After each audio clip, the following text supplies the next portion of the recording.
होने लग रहे हैं तो कमाने की जरूरत क्या है भाई, सब उसी से राजा हो जाएंगे।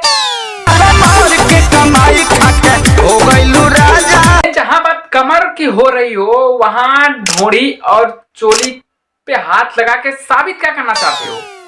लंठ कहीं सही बात, जहां कमर और कमाई की बात हो रही हो वहां चोली और ढोड़ी पे हाथ लगाने की जरूरत क्या है भाई? अम्मा बहन पे आ जाऊंगा मैं इनकी।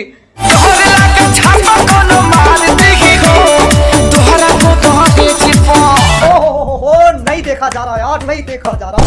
पे ध्यान देना जरूरी है ना, क्योंकि पब्लिक का पूरा ध्यान पूरा गोदरेज पे ही है। कहना क्या चाह रहे हैं भाई आप? जिस गोदरेज पे भाई ध्यान दे रहे हैं उस गोदरेज को देखना चाहोगे?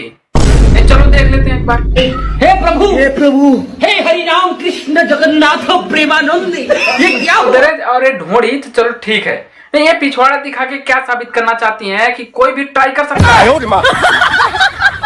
सो गाने की बात की जाए तो गाना भाई साहब बहुत बेटर है, नहीं जिस हिसाब से गाना इनका आया है अब तो। सो आज के लिए इतना ही, तो हम ये वीडियो एंड करते हैं। अगर चैनल पे नए हो सब्सक्राइब करना। चलते हैं, बाय बाय।